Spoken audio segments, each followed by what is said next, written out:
Good afternoon, everyone. It's great to see you all. And thanks for joining us for our first panel of this year's Everything Policy program. We're going to pick up right where we left off with that really informative keynote from Scott Blake Harris. And we're going to focus on the development of a spectrum pipeline to fuel the 5G economy. It's an absolutely critical conversation. It's key to meeting increasing demand.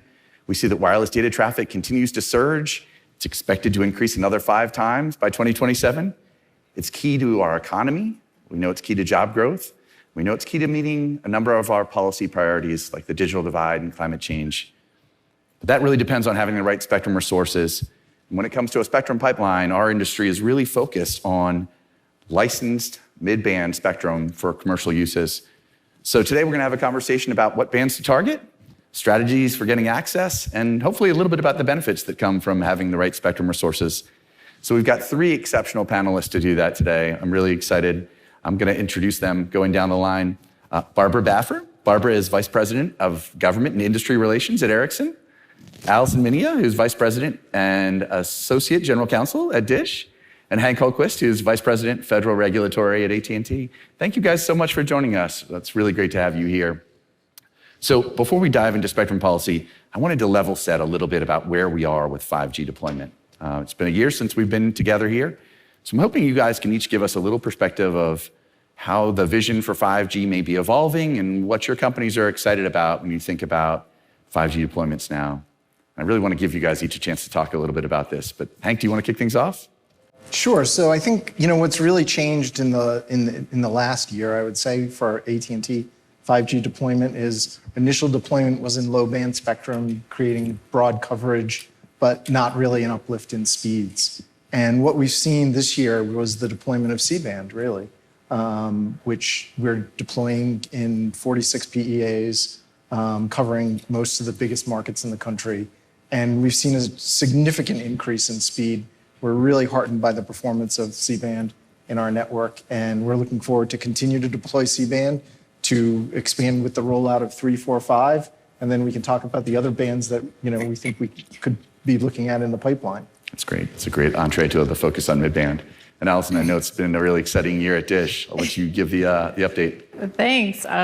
Thanks for having us, Scott. And by the way, I have my Project Genesis 5G T-shirt on, which I wore proudly. Las Vegas was DISH's first launch city for our 5G network. This was back in May of this year. So it's definitely been a big year for DISH. In June, we met our first FCC deployment milestone of offering service to over 20% of the US population with our first of its kind 5G network. We're now in over 120 cities. We now cover over 25% of the population. And we've got a lot of work to do as we go into 2023. We have another milestone in June of 2023 to meet, which is offering service to more than 70% of the US population. So a big year for us. I would say, 5G is all we know. We're not in the process of transitioning from a 3G or a 4G legacy network. We're building a first of its kind greenfield 5G network based on Open RAN principles, virtualized. So we're very excited about it and, really glad to be here at CTIA and have the chance to be on the stage with you guys. And Barbara, obviously, Ericsson plays such an important role in making these 5G deployments happen. I'd love to get your perspective. Right. Little background. One is this chair is super tippy, so if I tip over, it's not because, I'll sit really still. But a little bit about Ericsson. We've been in the U.S. for over 100 years, 120 years. And we're deploying networks in the U.S. We're the biggest supplier in the U.S. I also say that this has been a tremendous year for 5G on the deployment side. Ericsson alone has 500 tower crews, and that's just a fraction of all the tower crews we use in the U.S. We're in 180-something countries, more or less. But our biggest market is definitely the U.S. And when you see the drive in 5G deployments going on here in the U.S., that's why. It's so important to us, the U.S. And the U.S. is really leading in 5G. That's why spectrum deployment is so important to us as well. But it's not only you all that are deploying big radio base stations in 5G across the U.S. It's also the little guys. So Appalachian Wireless They're in eastern Kentucky. They're rolling out 5G with Ericsson. Today we announced another one, Pine Cellular. They're in Broken Bow, Oklahoma. 141 sites. You probably haven't heard of Pine Cellular, but really important. They're doing core network, radio base stations, rolling out 5G. So it's, the big carriers, you guys are going crazy rolling out. And then you also have some very small and local regional carriers that are rolling out 5G. With Ericsson, we have 5G live networks in 130 live deployments in 56 countries. So it's been a really good year for 5G. But again, US leads in 5G deployment this year, for sure. That's great. Barbara, I'm going to stay with you. I want to pivot to Spectrum a little bit and talk a little bit about why a pipeline is important. And it was encouraging to hear Scott recognizing the importance of a pipeline. I'm wondering from a vendor perspective, you could talk to us about why it's important to know what bands are coming. Well, so like you, I was delighted to hear that Scott's all behind a Spectrum pipeline, because I think, this is what our pitch here is, the importance of a Spectrum pipeline. But CTIA commissioned a report with Analyst Mason, and it really showed exactly how we're doing in low band, mid band, and high band. And just for your, they talked about low band, anything under 3, mid band 3 to 6 gigahertz, and high band, which is over 6 gigahertz. When you look at the numbers, they looked at 15 top markets. And within those 15 top markets, US was doing really quite well in low band spectrum allocations. Good. And in the high band, pretty darn good. And, maybe we have to keep up the momentum, but it was okay. It was the mid band that they really pointed out was a bit lacking compared to the rest of the world. And also, when you line up the spectrum maps, you really can see that, this is an area that we really got to focus on when we start making the spectrum pipeline. And as Scott said, he'll be looking for comments and really digging deep into studying these bands and, what might be the possibility of, for a new spectrum pipeline. But I think that report is really quite good. And when you see the spectrum mapping from the 15 top countries, it really also shows that the US is very gracious to the unlicensed folks in giving them spectrum, especially with mid-band. None of the other 15 markets they looked at give so much spectrum, unlicensed spectrum in the mid-band. So I think that's a telling sign and something we need to keep in mind. Thanks for that. And that's a very interesting report in terms of outlining how the countries that we compete with globally are investing in spectrum, and particularly in mid-band spectrum. Mm-hmm. Alison and Hank, I want to give you a chance to talk a little bit about why having a spectrum pipeline is important to your companies. Sure, I can. When I was preparing for this question, I was thinking about Dish's experience, which is, a little bit unusual in many respects. But just this year, with the release of the iPhone 14, for the first time, some of Dish's most critical 5G spectrum, which is called 3GPP band and 70, is supported by the iPhone 14. And this has been a really long time coming. It was 2016 when 3GPP approved the band, approved band 70. And this is spectrum that Dish actually acquired 5 years prior to that. So the timelines we've been working on to get from there to here are really, really long. And so having that view over the horizon of what spectrum is coming is really, really helpful, so that we can start, we can send people to 3GPP. We can start brainstorming and talking to vendors and talking to the chipset ecosystem. And so, knowing how long it took us, again, it was a band that we had to create, and that's not always the case. But certainly, as we have to keep getting creative, knowing the 3GPP is the long pole in the tent is always something we think about. That's great. Yeah, I actually don't have a lot to add to that. I would say, there's a time frame. You need to have planning. There needs to be work internationally in development of, the standards and all that. And what we can see is obviously unending growth in demands for network and capacity. And so the pipeline serves a critical function of keeping us on track, not to hit a point in time where all of a sudden the network isn't ready for the demands that are being placed on it. And so it was really good to hear Scott Harris's comments today, and totally endorse Alison and Barbara's comments as well. Yeah. It's interesting. The annual survey that we just released showed that the data traffic in 2021 was more than the combined years of 2010 to 2017. So that hockey stick just continues to grow. And you talked a little bit about how AT&T has shifted from focusing on coverage to focusing on capacity. It's a great lead in to the focus on mid-band spectrum.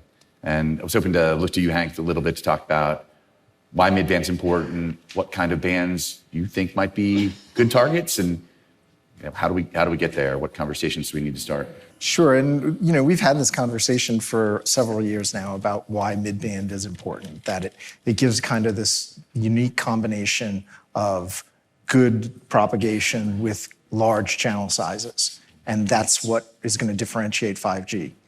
So yeah, mid-band is critically important, and we've had a lot of conversations, Scott, and I kind of borrow a phrase from you to say, and right now we're really thinking, when we're thinking about mid-band, we're really focused on the lower part of that mid-band, below 8, let's say.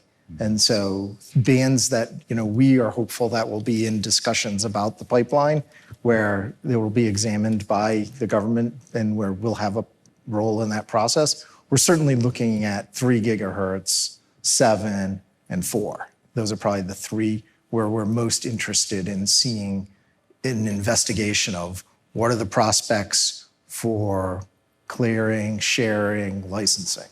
Yeah, those are bands that are all being investigated either internationally, domestically, or both, right? There's a lot of focus on those as key wireless bands. Alison, I know there's also been a focus on sort of the 7 to 16 gigahertz range, and I know Dish has particular interest there. Tell us why you think that spectrum is important. Sure. So Dish for the last, 5 or 6 years has been working to get the 12 gigahertz band into the pipeline for 5G. This is 12.2 to 12.7 gigahertz. It's near and dear to our heart as a satellite TV company because it is 500 megahertz that we rely upon to downlink TV signals from the space station to the dish on your house. But it turns out what it also is 500 megahertz of unencumbered spectrum in terms of federal users. So an opportunity to have those big wide channels. And so we've been asking the FCC. I wrote the original petition for rulemaking in 2016, so I'm still trying, but I'm hopeful that we're close to the finish line.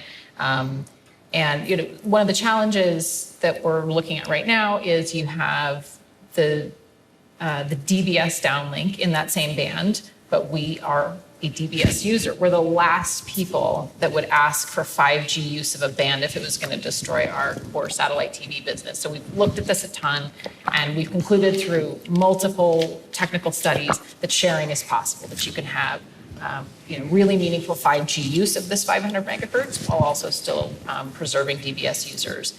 There's also Starlink and some of the other NGSO users also interested in the band. We totally get that. We like Starlink, we like NGSOs, and they're an important part of the ecosystem. And the good news is, based upon all the technical studies that we've done, sharing is possible. And NGSOs can coexist with 5G use as well as DBS. So, these are the kinds of spectrum tangles that we have now where there isn't a lot of spectrum left, and you've got to start getting creative. And that's what we're trying to do with this 500 megahertz of spectrum. We've been talking to the FCC at great length and hope that we'll launch a rulemaking just to make sure that all of the technical issues have been evaluated.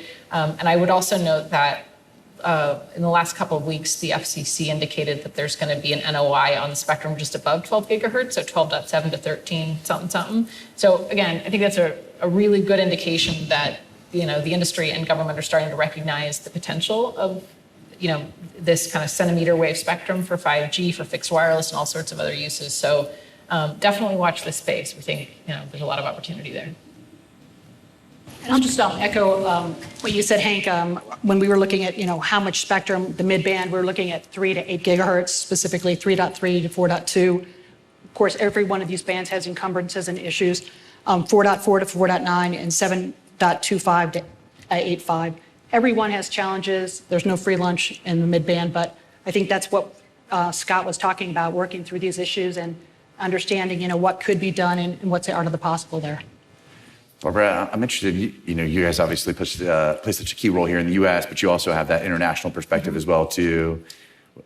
Any insights for the audience in terms of what you're seeing in terms of international embrace of midband? Well, yeah, I think the Analyst Mason study maps it all out really nicely. But I also will say, many of our colleagues are spending a couple weeks in Romania this couple weeks. And so we have 8 people at the plenipotentiary representing different parts of the world. And so we'll knock on wood that tomorrow morning when we come in, we'll see the Secretary General elected from the US. So cross our fingers for Bill. Yes. All eyes are on Romania. It's very true. Well, maybe let's pivot a little bit and talk about how do we get there. And Hank, maybe I'll start with you, but interested in everyone's perspective. Been a lot of focus on improving information sharing, improving coordination across government. Wondering if you have thoughts on what role information sharing can play, particularly as we look at government bands here, and whether you would have some advice as NTIA launches its national spectrum strategy on how we can investigate some of these target bands and move them forward. Yeah, so obviously a lot of times when you start talking about government use of spectrum, you run into certain uses that are classified and, where the sharing of information is more difficult. And, my approach is to say, let's try to find ways to share whatever useful information can be shared without compromising, security interests. I think it's doable. I think we're working on that right now in, 3.1 to 3.4.5. And, it's not a process that anybody ever finds, oh yeah, we really got this solved. But I think it's just a process where you come back at it and you say, okay, here's another problem. How can we share useful information in a way that maximizes the opportunity to turn this spectrum into something that is more useful for everybody? And there's no magic bullet for that. I think it's really just, not hiding behind, concerns as obstacles and trying to find solutions. Well, if Barbara or Alison, if either of you guys have perspectives, but I certainly know, what we're always looking for is how do you drive more value out of each megahertz of spectrum, right? And how do you make sure you meet those important government missions that Scott Blake-Harris was talking about while also making spectrum available? I mean, one thing, this is somewhat to the side of your question, but one thing that Dish has been thinking about a lot is the CBRS band. Again, that Analysis Mason study, really showed that the U.S. is behind the curve in terms of mid-band and really specifically 3 gigahertz in terms of where China and some of the other countries have gone. So one of the things we've been thinking about is, now that we've had the C-band auction, we've had 3.45, these 2, incredibly successful auctions with exclusive licenses that are designed for, large macro deployments, and then you've got CBRS kind of stuck in the middle. So I think now that the other 2 auctions are concluded, I think that now is a really good time to think, just sort of re-examine where we are with CBRS and think about some of the opportunities that present themselves. I mean, you have, again, in terms of the size of the licenses and the powers allowed with C-band at 3.45, and then in the middle, the CBRS band is really more of a Wi-Fi type of configuration in terms of its technical rules. So it's almost like you've got, 2 cities that are connected by a superhighway, then a dirt road, then a superhighway. And, so one of the things Dish is going to be talking about a lot, this year and the next is urging the commission to look at CBRS in terms of potentially allowing some higher power uses while not disrupting any of the other deployments in terms of the lower power uses, but examining whether or not it would be possible, relying upon the expertise of the SAS administrators, to allow some of those more macro-like deployments of CBRS, which will lower the cost of deployment, increase speeds, all good things that I think would help to solving the overall problem that we're looking at, which is how does the U.S. lead in mid-band? Yeah, we do agree with that. And thinking about, the higher power, wide area networks, how much they have seen the success.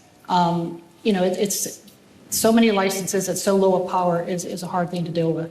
And I think that's a good thing to investigate as we go forward. Yeah, and again, I don't know all the answers, but I do think now is the time for the commission to get some of the experts looking at it and, launch a rulemaking, get the technical studies, get the experts in the room and figure out what is the art of the possible in terms of, how all these different CBSDs operating at different power levels could coexist. But again, I think now is the time to have that conversation in light of the Analysis Mason study.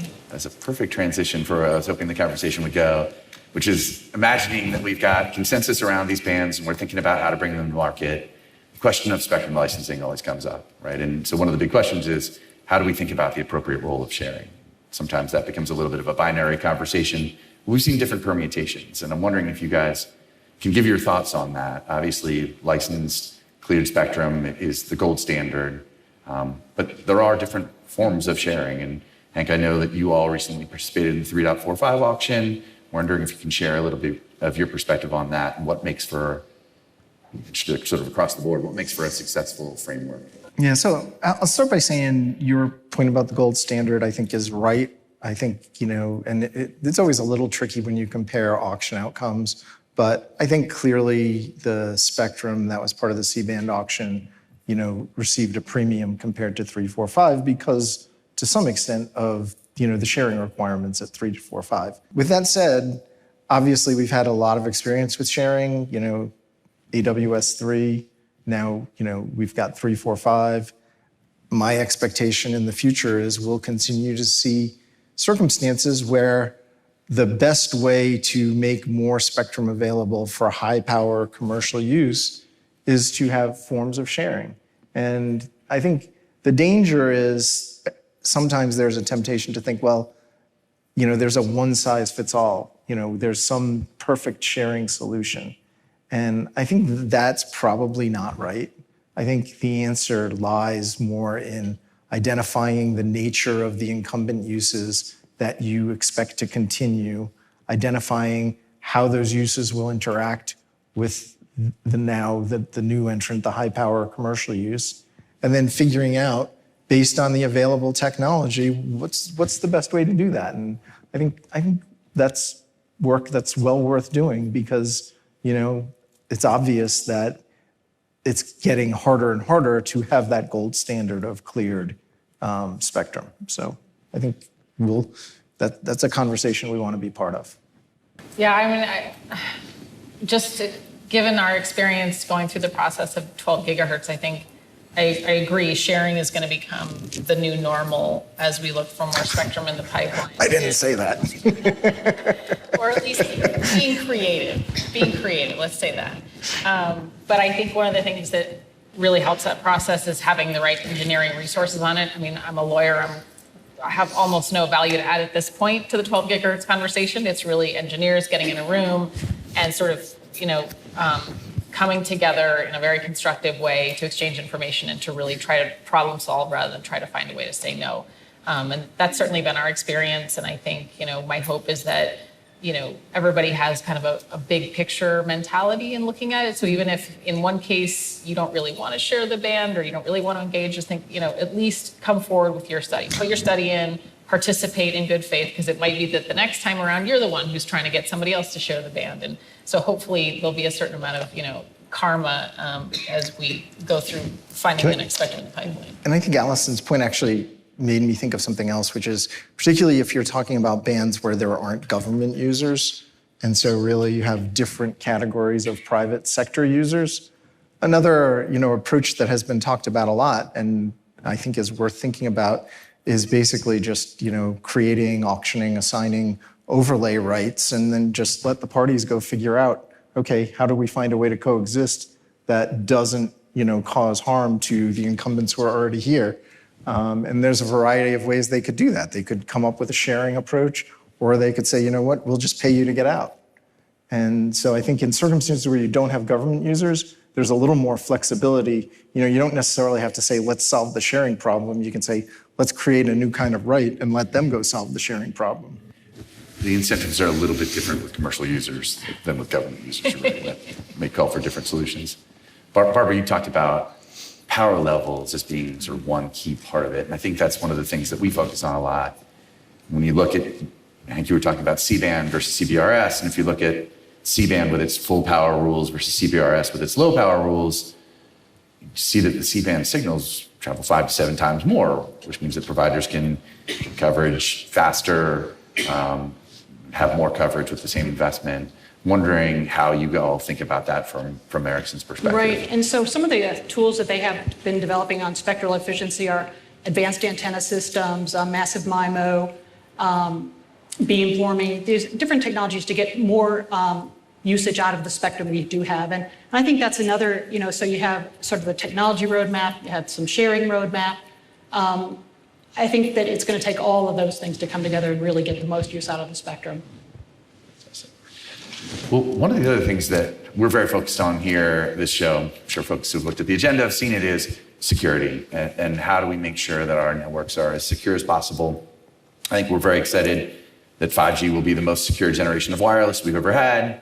But I'm curious how spectrum fits into how you all think about security. And Barbara, maybe I'll stay with you. And from a technology perspective, how important is security when you're thinking about building new equipment, and how does licensed spectrum help you do that? Right. So network security is really top of mind at Ericsson. I would pretty much say it at all the vendors and the carriers. I mean, you have to have a secure network. Your customers have to know that their network is secure. And it's not just because 3GPP set standards for network security. It's more than that. It's a number of groups that are basically federally involved. So the CISRIC at FCC TAC is involved, NSTAC is involved. A number of of us are on the NSTAC. NIST is involved. And so it's industry working with government entities and task forces to really make these network standards the best they can be and really protect the industry, the 5G networks, and consumers. And so network security is really top of mind for 5G. And like you said, Scott, 5G, it is the most secure we've had. But again, you have to keep iterating to get to, they will continue to try to be attacking your network. So it's never done. Absolutely right. Hank, one other thing, oh, yeah. I forgot something really important. So the CTIA 5G security test lab is in Maryland. So that just got off the ground too. So that's another one of the partnerships that industry is doing with the public sector to really look at security within the 5G networks. Thank you for the plug for that. That's great. We really appreciate Ericsson's support. And there's going to be actually a whole session dedicated tomorrow on the 5G security test bed. So it's something we're very proud of and excited for its ability to validate cybersecurity steps in a real world environment and build consensus around those. So for all of you who are interested in security issues, definitely make sure to check that session out tomorrow. And I'm thinking about the operator perspective, and again, how does the choice of spectrum affect your ability to deliver secure services? How do you think about how those two things fit together? What do you mean specifically by the choice of spectrum? Does licensed spectrum allow you to offer more secure services than perhaps you might with an unlicensed environment? Yeah, I mean, I think deployment in unlicensed spectrum, raises, both sort of operational issues and potentially security issues, because in the unlicensed environment, you have no expectation of being free from interference.